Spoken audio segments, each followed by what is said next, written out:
Hello everyone, and welcome back to another Dwarven Tavern review. This is a continuation of the most epic of books, the Pathfinder 2nd Edition core rule book, which is very cool. It's $59.99, and we're taking this a chapter at a time because it's just such an enormous book.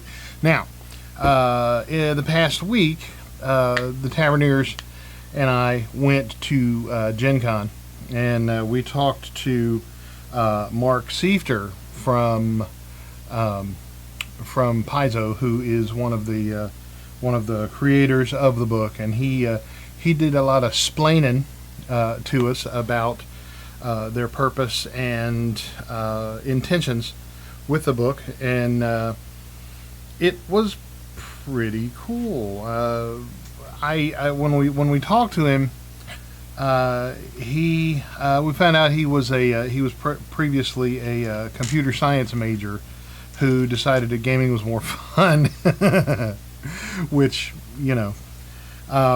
so he began helping to develop the game, and he talked to us quite a bit about all the wonderful intentions that they had behind the methodology for creating this book, which was all very cool. I mean, they were of course considering, and it was just like I said in the past video, where how important it is to address veterans and noobs simultaneously, and he said they took a very modular approach to it, so that everyone could enjoy it at the most possible that you could with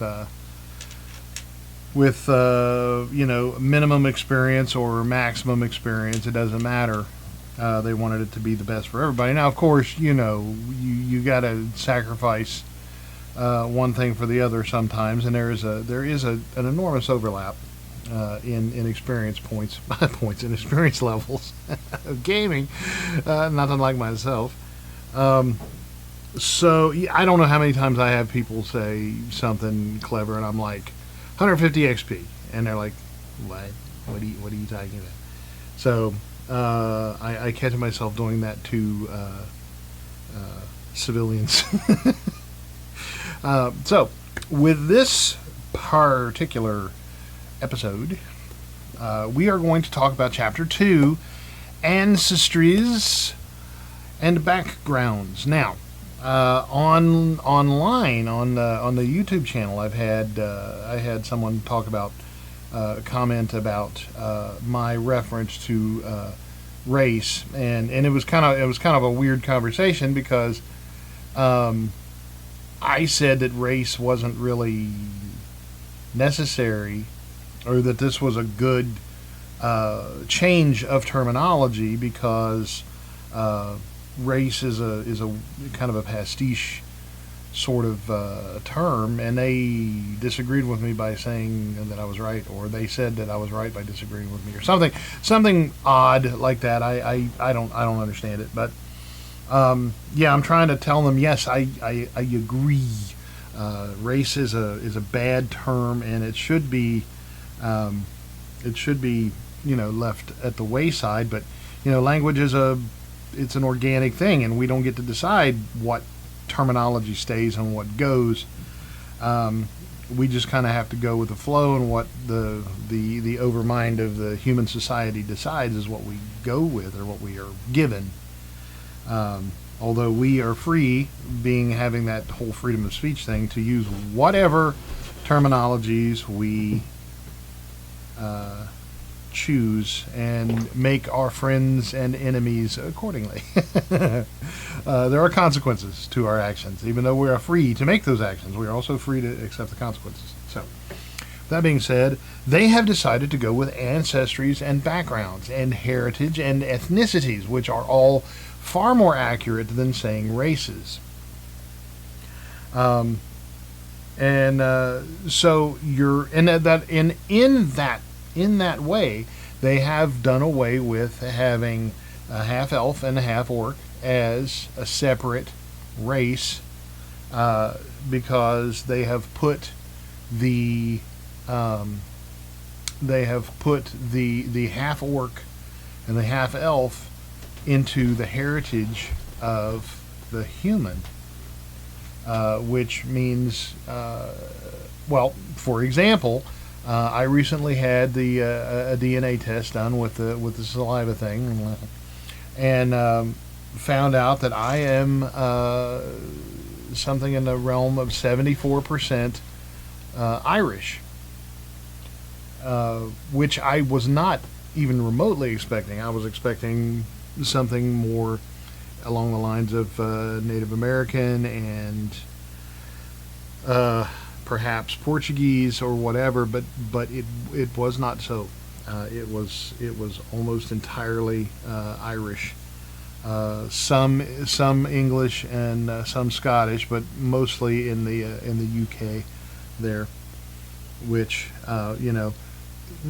my family's from the Appalachian Mountains, so with that being said, there were a lot of Irish immigrants that came to Appalachia. If you do some research on it, I'm not going to go on about it, but this is all about ancestry, and that was mine, which surprised me and pleased me a lot as well, because the old Celtic magic, as it were, it flows through the veins, lad. Which was not Irish. That was not an Irish accent. So, with the Ancestries and Backgrounds, we have entries into that character, like hit points. Your character gains hit points from their ancestry, and you add those hit points to your character's class. Okay? So, that's a thing, because some races are hardier, I suppose, than others, such as dwarves versus gnomes or halflings. And there you have it. Size, of course, speed, ability boosts, ability flaws. Now, the flaw is an ability score to which you apply an ability flaw when creating a character of this ancestry, such as dwarves. Well, I'll get to it, but then you have ancestral languages. Members of the ancestry speak the listed languages at first level, and you can select more based on your intelligence modifier, of course. That's pretty standard.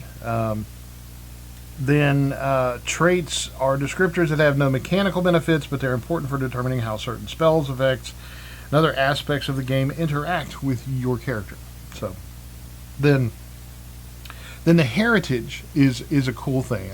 I read this chapter previous, so this is not a first look. This is like, I don't know.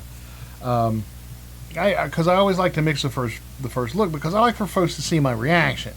And some people have said, "Oh, you should really read the book first before you review it." And I'm like, "Why? I want you to see my reaction to it." But I've had several complaints about it, so I'm not gonna belabor the point. So I just went ahead and read it and did my oohing and eyeing in private. And so heritage is, you of course you have to select this at first level. You don't grow up as a blank. Yeah, you don't, because I was thinking maybe I did, because I didn't know that I was Irish, but I play the flute. I would write jigs. I've done a lot of Irish things that seem to call to me without knowing that I was actually Irish. Very strange. So your heritage must be selected at first level, and it reflects abilities passed down to you from your ancestors or common among those of your ancestry in the environment where you were born or grew up. So just my first reaction to this was, this really adds a lot of depth. I mean, right from the get-go to your character, which it's if you have a character that is supposed to be lasting, and I think they're all supposed to be lasting. You want to have depth to your character, so this lends itself to depth. It's not the same as culture, ethnicity, though some cultures or ethnicities might have more or fewer members from a particular heritage. So, we will explore that a little more depth here in a bit. Then you get a number of ancestry feats, which you gain one at first level, another one at 5th, 9th, 13th, 17th, and so forth, as it indicated in the class advancement table.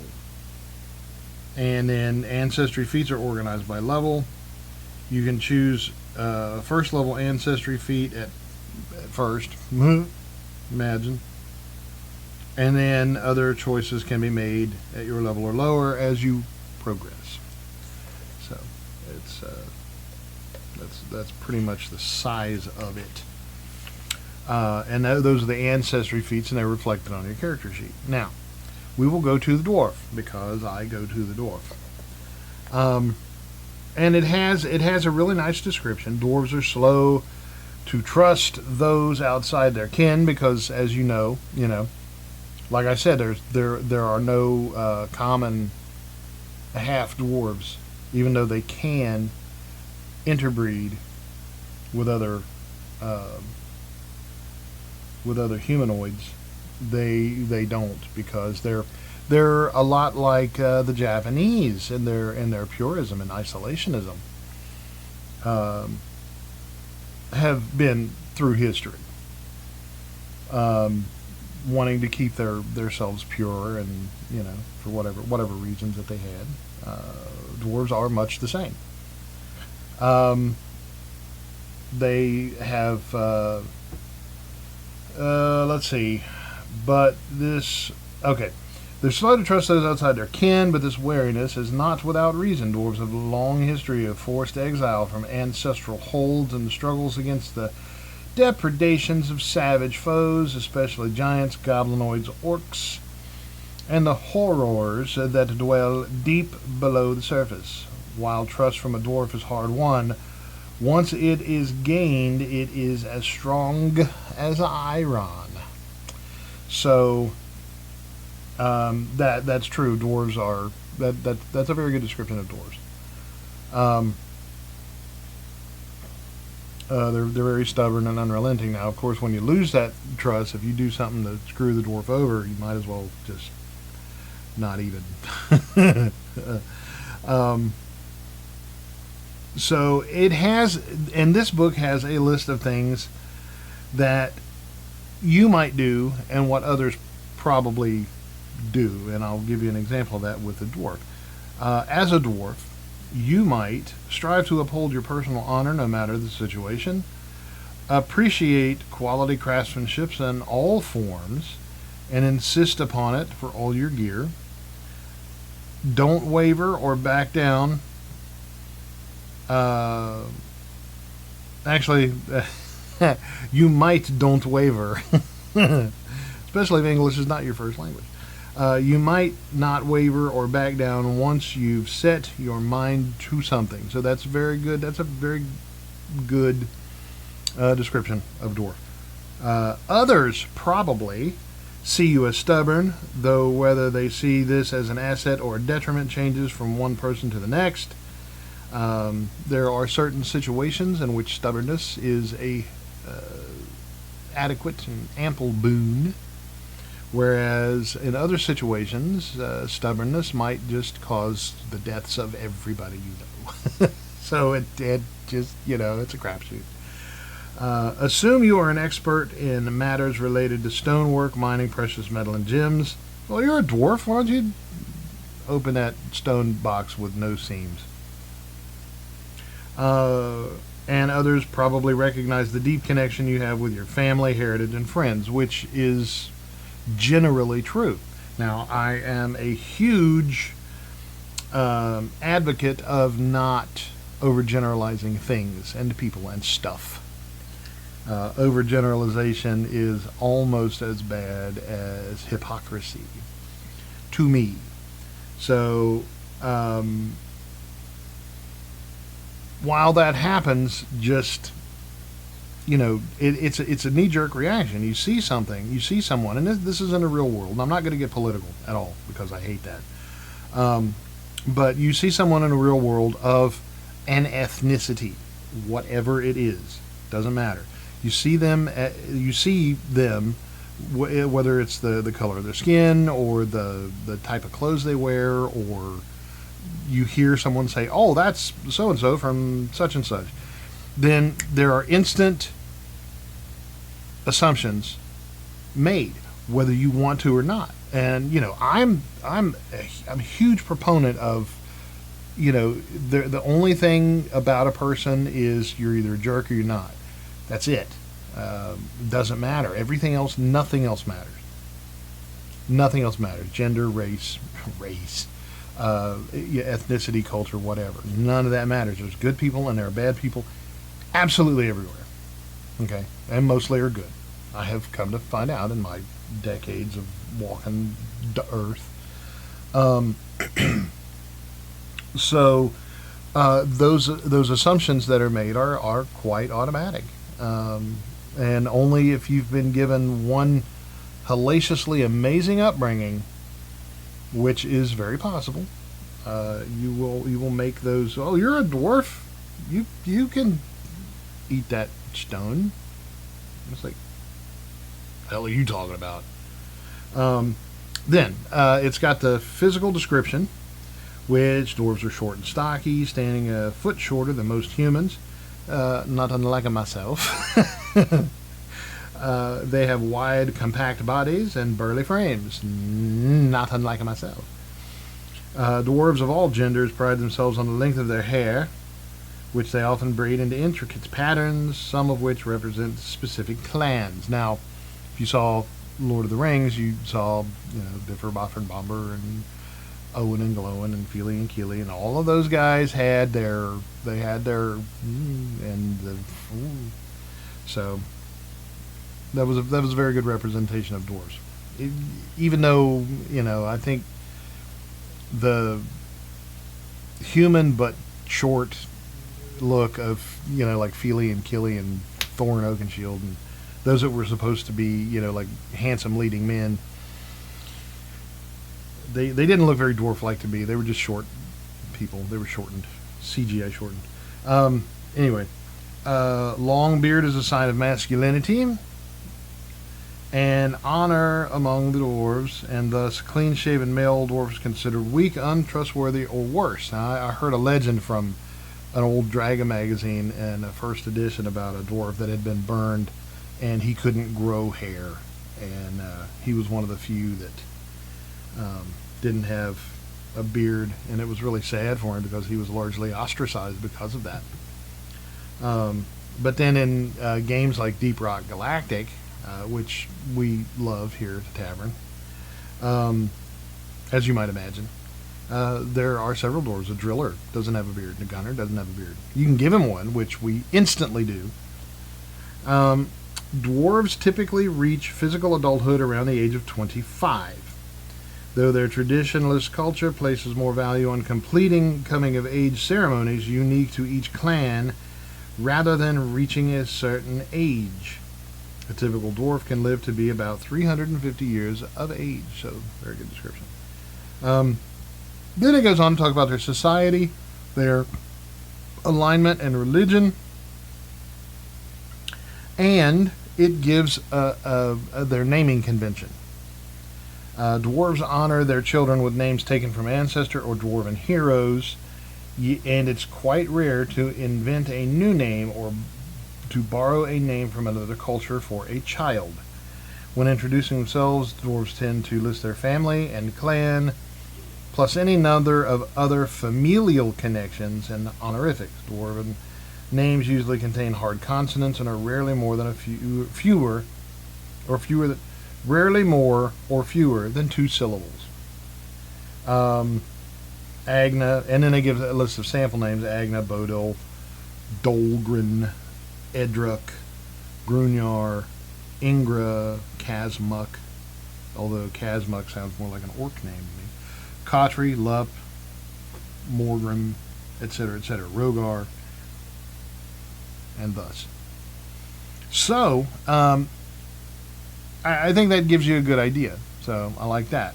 The other thing is, there is a sidebar on the list of each. Yes, it is on the list of each ancestry, and it says hit points 10, size medium, speed 20 feet, ability boost, constitution, wisdom, and free. Important note. Ability flaws, charisma, because dwarves, they're not as pretty, and are often not taken as serious as other creatures, just because of their size. One of the most aggravating things to me about dwarven representation in the movies is the fact that a lot of movies just see dwarves as comic relief. And they even did that in Lord of the Rings, which irritated the piss out of me.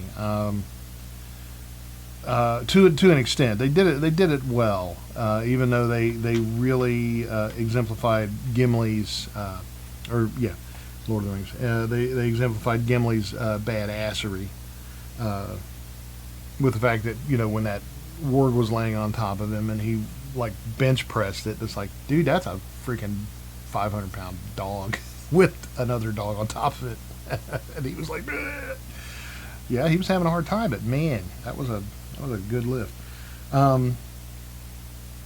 So then we get into the heritages for each of the ancestries, and in this case, with their long family lines and hardy physiologies, dwarves take great pride in the resilience their bloodlines provide. Choose one of the following heritages, plural, at first level. So, one of these heritages is ancient-blooded dwarf.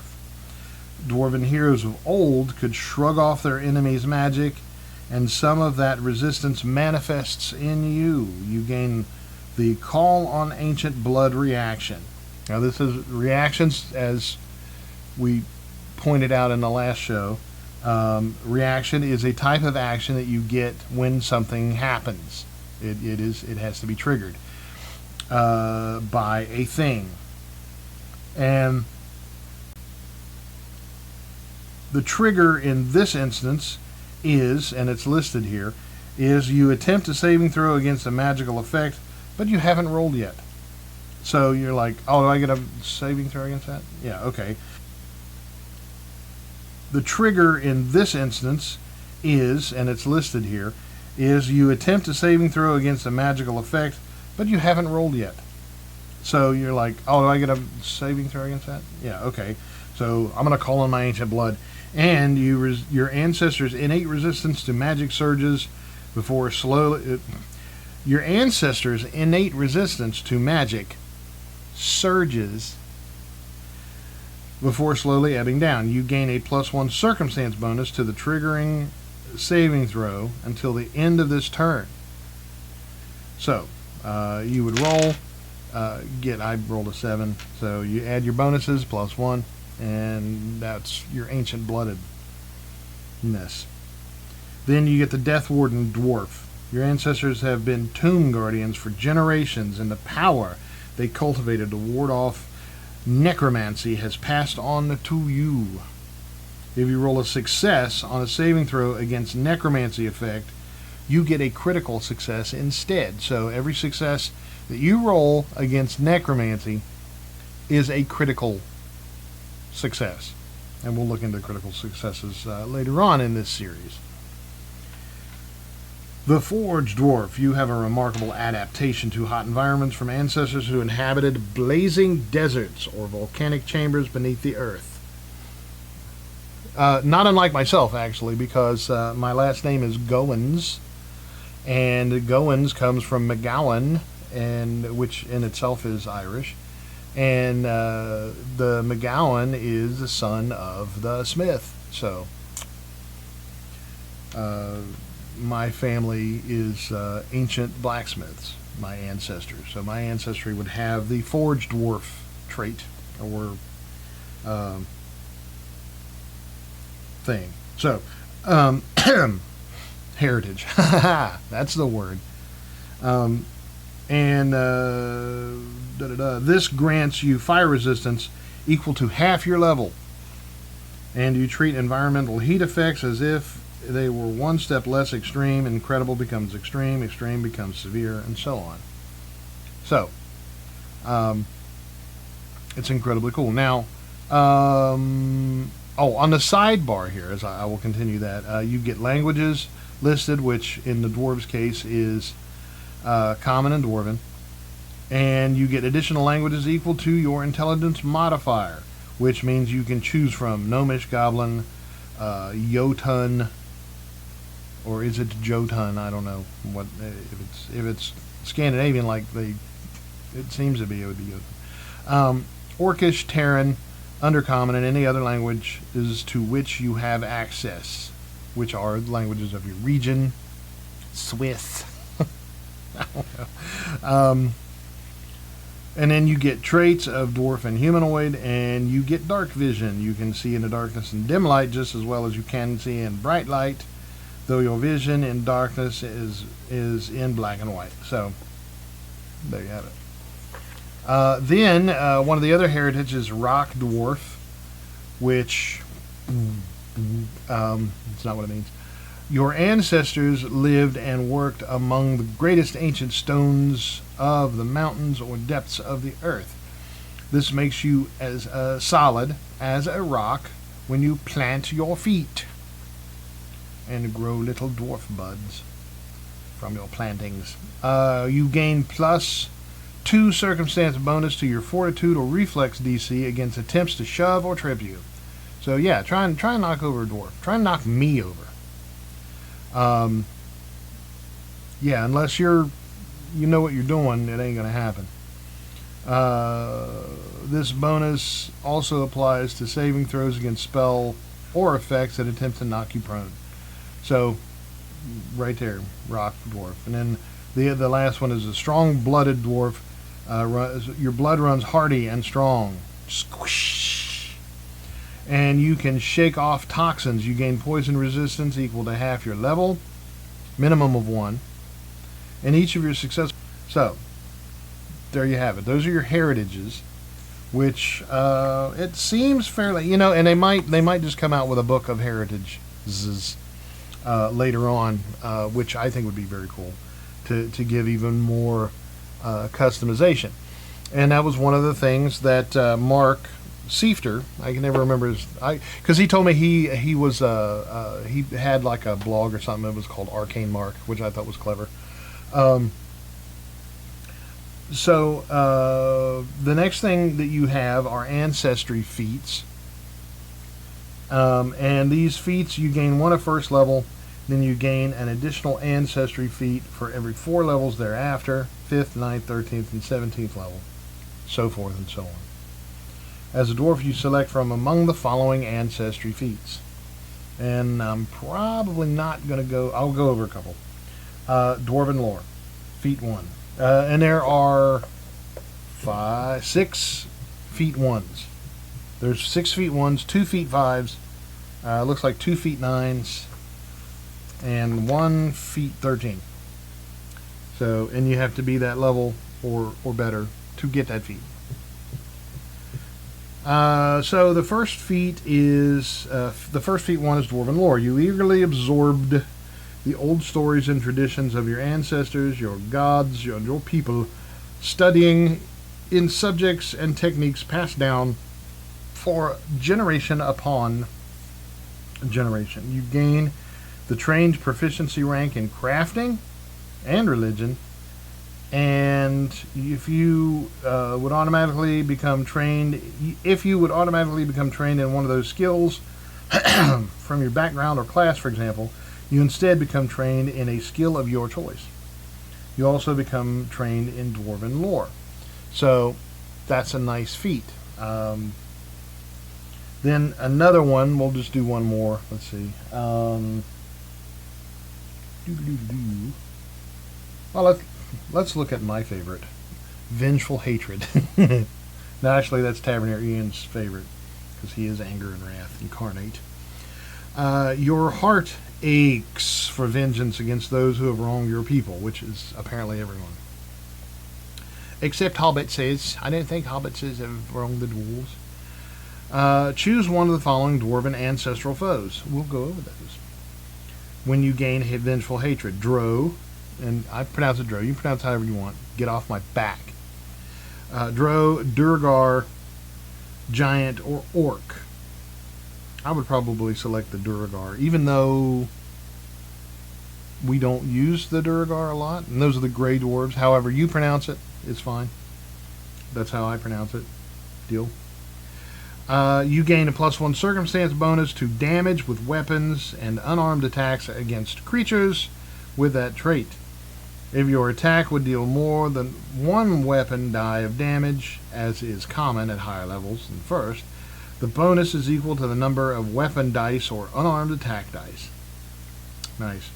In addition, and that the way the damage keeps going up, because there's been a lot of complaints about previous editions of various games that the fighter never gets bonuses to damage. They're very rare. And then special, your game master can add appropriate creature traits to the ancestral foes list if your character is from a community that commonly fights other types of enemies. Like, oh, I don't know, like, well, giant spiders wouldn't really be a thing. I mean, it would be a thing, but it wouldn't really be like an ancestral foe type. Maybe goblins, maybe gnolls, for instance.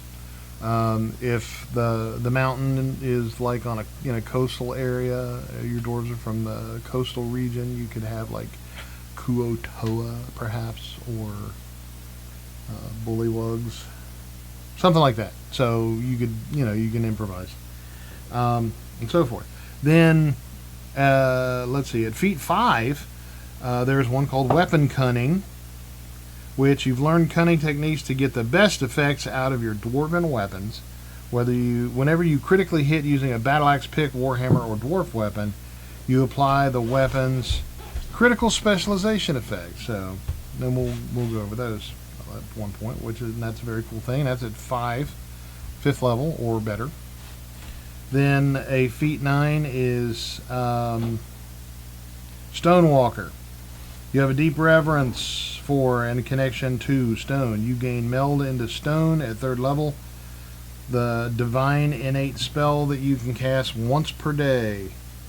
If you have stone cunning dwarf ancestry feat, you can attempt to find unusual stonework and stonework traps that require legendary proficiency and perception. If you have both stone cunning and legendary proficiency and perception, then when you're not seeking and the GM rolls a secret check for you to notice unusual stonework, you keep the bonus from stone cunning and don't take the -2 circumstance penalty. So that's incredibly cool.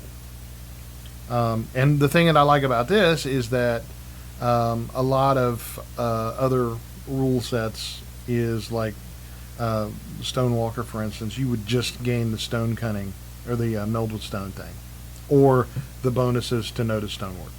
You wouldn't get both. So this is kind of a set, a skill set that you're gaining. And then you get Dwarven Weapon Expertise at 13th level. And again, they may be planning on, I would certainly think so, because they're Paizo and they're pretty cool about that kind of thing. They have done such in the past, I will say that. Bring out an expanded list of feats and such, because there's only one 13th level feat. Your Dwarven Affinity blends, this is called Dwarven Weapon Expertise. Your Dwarven Affinity blends with your training, granting, it's also very exciting, isn't it? Your Dwarven Affinity blends with your training, granting you great skill with Dwarven weapons. Whenever you gain a class feature that grants you expert or greater proficiency in certain weapons, you also gain that proficiency for battle axes, picks, warhammers, and all Dwarven weapons in which you were trained. So, very, very handy.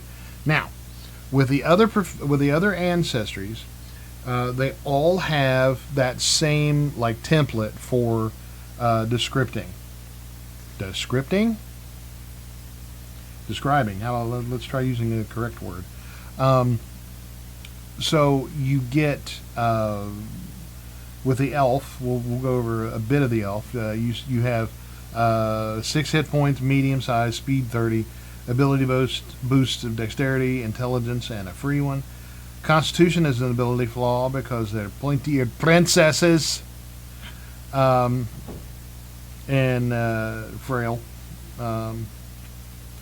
frailer than they would be if they were a different ancestry.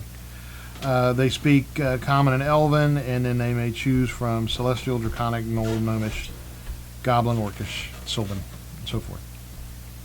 They have Elf and Humanoid traits, low light vision, much like the dwarves. Then it also has their society, their the naming conventions, physical descriptions. Then the elf heritages are things like the Arctic elf, where you gain cold resistance, the cavern elf with dark vision, which is different from low light vision, the seer elf, which is kind of a more mystical type.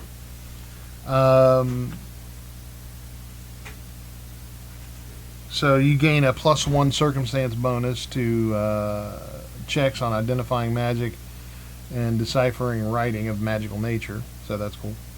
The Whisper Elf, your ears. What do your elven ears hear? Verily. Your ears are finely tuned, able to detect even the slightest whisper of sound. As long as you can hear normally, you can use the Seek action to sense undetected creatures in a 60-foot cone instead of a 30-foot cone, so double. You also gain a +2 circumstance bonus to locate undetected creatures that you could hear within 30 feet. So like an invisible stalker, something that doesn't fly or float or isn't actually incorporeal or whatever, something that would naturally might make minute little sounds. You can detect it. Then a woodland elf, which is your adapted to life. It's like the wood elves, basically, or wild elves even. You're adapted to life in the forest or deep jungle, and you know how to climb trees and use foliage to your advantage. When climbing trees, vines, and other foliage, you move at half your speed on a success and at full speed on a critical success. And you can always use the take cover action when you're within forest terrain to gain cover, even if you're not next to an obstacle you can take cover behind. So it's like take cover. That's pretty cool. And then, of course, they also get ancestral feats, which has the same number. Well, they actually have 2 13th level feats, which is universal longevity and elven weapon expertise, and so forth. So, gnomes or genomes or gnomes, they have the same set of abilities. Well, not the same set of, but it's the same template as that, and they're covered very well. Similarly, are goblins. Halflings are done amazingly correct. I absolutely adore. I would give this book 5 axes just for the fact that they brought the halflings out of the miniature elves look and made them their own ancestral being. It's just the coolest thing ever. They got the big hairy feet, the childlike appearance, the little bit of a pot belly because of their many meals per day, and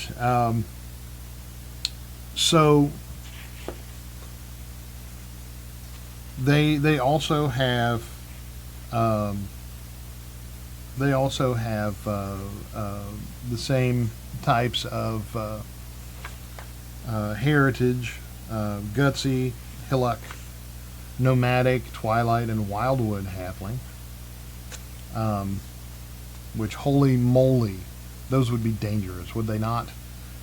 Halflings with their halfling bows, or probably blowguns, if from a jungle like rainforest hobbits. Yeah, no, you don't mess with those. Not if you like your eyes. If you're attached to them. Then we get into humans, and spend a little bit more time with that because humans are they're a different breed. Humans have always been represented as being very versatile or versatile. And the same is true for this book as well. Humans they have a wide variety of options available. They get 8 hit points. They're medium, 25 feet speed. They have 2 free ability boosts to represent the diversity of the humankind. They speak common, and that's it. And then they have human and humanoid traits. Of course, they can gain other languages based on their intelligence. Then, as an addition to what humans can normally do, you have the option of playing being a half elf or a half orc. And since Taverniers, Lyric, and Ian are very, very fond of half orcs, we will do that. We will do the half orc heritage. With a half orc, one of your parents was an orc, or both were half orcs. So what I'm assuming here is that if you are not at least half orc, there's not enough orc in you to change what you would rather be. Probably your appearance somewhat, but that would just be more cosmetic thing. So if you have a half orc mother and a human father, you wouldn't be considered you wouldn't be considered a half orc. You'd just be considered a big ugly kid.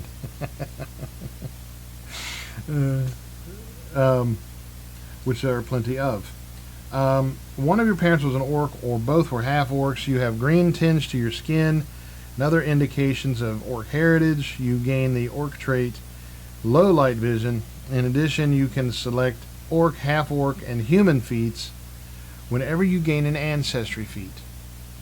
So, being a half orc, or half elf, it opens up a larger number of ancestry feats for you.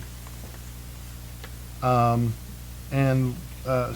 example, half orc ancestry, well, in human ancestry you can have like cooperative nature, general training, haughty, obstinacy,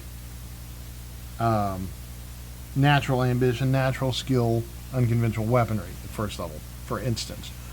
Or if you want to go with the more of a half orc flavor, you can go with monstrous peacemaker, orc ferocity, which is a reaction. It has a little reaction symbol next to it, which I think is very cool, because it tells you that that's something that it gives you the nature of what it is, which the symbols, and it makes it easy for everybody, not just noobs.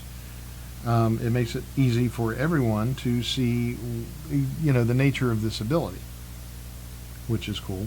The orc ferocity,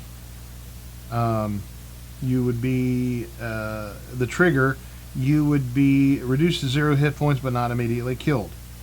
And so fierceness in battle with the orc ferocity runs through your blood, and you refuse to fall from your injuries. You avoid being knocked out and remain at 1 hit point, and your wounded condition increases by 1. That's what your ferocity gets you. You can stay in the battle just a wee bit longer.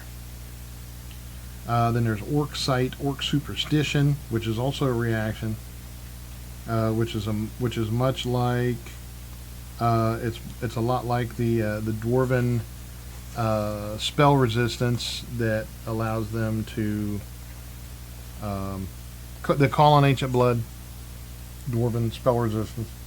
The Orc Superstition is also a type of spell resistance, and so forth. So, and then of course the Orc and Half Orc are both available to Half Orc characters, and then Half Elves also have their own Half Elf Ancestry feats as well, which I really would love to see them bring out more of that, because it's a really cool thing. I really like it. And I like it because it means that your character is not defined by your ability scores. Your ability scores, your race, and your what would it be? Your ability scores, your race, and your skill set. In this one, your ancestry and your class. That's the other thing that would be defined. Your ancestry and your class both give you abilities that make your character unique in and of itself, just like people really are. Even though there are a lot of people who are very similar, no one is exactly like no one else, or anyone else, accurately spake. Then you have the background.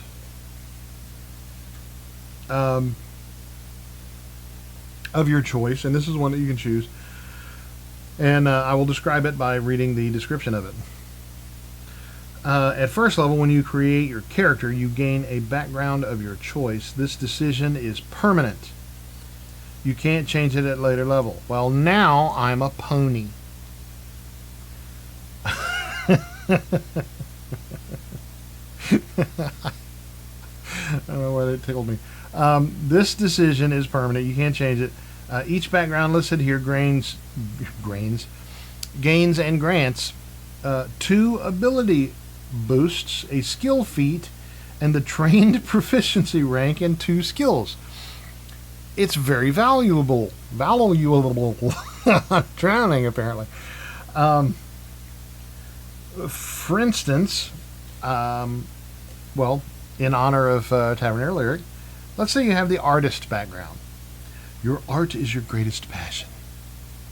Whatever form it takes, adventuring might help you find inspiration, or simply be a way to survive until you become a world-famous artist. You choose 2 ability boosts. One must be to dexterity or charisma, and the other one is free. And you're trained in the crafting skill and the art lore skill. You gain the specialty crafting skill feat. So, there you have it. I think that's enormously cool. Just because, okay, the bounty hunter. 2 ability boosts. One must be to strength or wisdom. The other one is free. You're trained in the survival skill and the legal lore skill, and you gain the experienced tracker skill feat. So how cool is that? What that means to me is that's more customization. It's incredibly easy. I just read it. It's easy, and you can make a character who wouldn't normally, like in the old days, rangers would do track, and nobody else could unless you went like cross class and all that stuff. So this means that you can have a rogue bounty hunter, or bard bounty hunter, or a sorcerer bounty hunter, or a sorcerer detective, or a priest charlatan. The barbarian artisan, which there are. I just saw a video of a dude who made an incredibly cool fold-out stool. Sorry about that. Made an incredibly cool fold-out stool with very primitive-looking tools, a couple of saws and a chisel. And it was one piece of wood, and it folded out, like it scissored out, and it was just really cool. And it was like he was like the seventh generation woodworker from his I think it was Mongolian. It was Mongolian woodworker. It was incredibly cool. I mean, he took one piece of wood and cut it to pieces, and it just went and folded out like that. So the options: the barkeep, the acrobat, the animal whisperer, the entertainer, the merchant, the herbalist or herbalist, the hermit or hermit, the gambler, the laborer, martial discipline, so forth. They all have their own inherent skill sets. So, and they would be valuable for any character. Every character has to pick one. I suppose. Do you have to? It says you gain a background of your choice. So, I suppose that you could get away without having a background, but why would you? That's kind of dumb. It's like, I get to have 2 legs, must I? No, you don't. Excellent. It's like, well, okay. So that's very cool. I really like the background because it adds more depth. It's what Arcane Mark told me when we were interviewing it at Gen Con, is that they wanted it to be modular, which backgrounds and ancestry traits, heritage, not traits, but ancestry feats, and heritage, all those are like 3 different modules that go into making the character and your ancestry. And those are 3 separate modules. They fit together very nicely, and they all go in to help customize your character. I think it's very cool, and it's a very low. It's like a speed bump of a learning curve. It's not curve. It's not a huge and difficult thing to do. Very well explained, very well written. One of the main problems that I have, and I think that's primarily because I was an English major. My first degree was in English and creative writing. Is when, and then of course I get a master's degree in education, a PhD, and so when I see something an instructional piece of English that is poorly written, it sets off a bomb in my head, and I get really ticked off because the whole purpose of this block of text is to educate and to teach people how to play the game, or explain what this following section is. And if it doesn't do that well, it has completely missed its purpose, and it becomes an irritant instead of a tool or an assistant, and that bugs me. So far, everything that I've read in these first 2 sections are very well written, and I applaud the efforts of those. I have read nothing that has been the slightest bit ambiguous or unclear or cryptic or other thesaurial references to not certain. So yeah, it's another 5 axes for the whole ancestries and backgrounds thing. So this thing is racking up the axes like crazy. Just because it's so incredibly cool that way.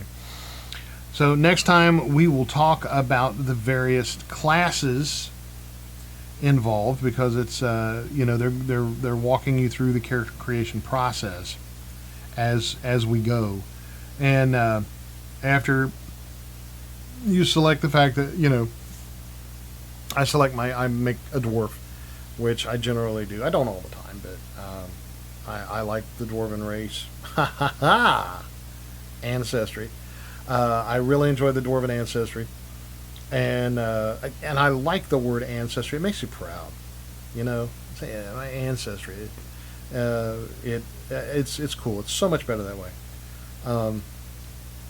Because at first I was kind of on the fence about it, just because I'm anti. I guess I don't like to label things, but using correct terminology is very important. It is to me. So using the term ancestry versus over race, I think it's very accurate. It's less demeaning. I never really thought race was demeaning until I actually looked into it the other day, and the word, and it's not a scientific descriptor at all, because it has become synonymous with species, whereas species is a descriptor of scientific nature. Speciation is noted for not being able to interbreed. A dog cannot breed with a cat. That makes them two different species. But a beagle can breed with a dachshund. So therefore, you've got two different breeds, which the word breed is it's kind of demeaning, because it puts you down. It relegates your kind to animal handling, which that ain't cool.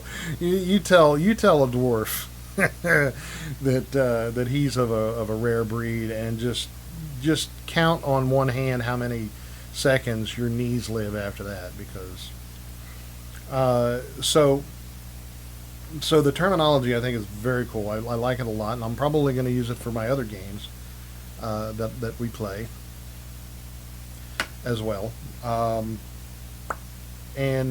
So not only is it a cool section, it's a good lesson, not necessarily in political correctness, which I utterly despise. I like to be polite, and I'm cool with people being whoever they are, whatever they are, as long as they're cool to me and others, But the forced political correction, I don't. Mm-mm. So that's all I'm going to say about that. But this has been a wonderful lesson in the proper handling of polite terminology. I think it's just as simple as that, and it doesn't go overboard with it. It's accurate. It's just accurate. So that's that for this section. Hope you enjoyed it. Ancestries and Backgrounds, and that is the Pathfinder 2nd edition core rule book, 600 freaking pages of not large text, and it goes for $59.99. I don't know why I look at the price every single time. It's from Paizo. Look them up, buy it, tell them that we sent you, and they might not charge you extra. I don't know. We will return. I will return probably maybe tomorrow, maybe the next day. I don't know. With the next chapter, which is on classes. We also have a lot of catching up to do with other books as well, so we will put that in there as well. The future things that we're going to review are from partly from our what we got at Gen Con, which wasn't much. We intentionally didn't get a lot of stuff from Gen Con this year, just because we've got so much catching up to do, because of turning The tavern here, turning it a full 180 degrees in the room was quite a bit of work. Took a lot to do, and I, you may ask me why we did that, and I would say it's for the feng shui, because that's actually why we did it. It flows better this way. You can't see it from the camera angle, but it does, and so forth and so on. So.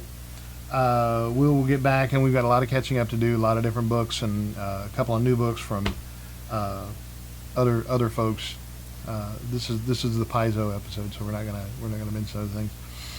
And so, on behalf of the entire cast and crew of the Dwarven Tavern, I am your host for this show, Dr. Jeff Goins, and we wish for you to want for nothing but adventure. Because if you only want for adventure, you have everything else. And at first I feared it, and then I charged. Thank you for watching, and we will see you next time.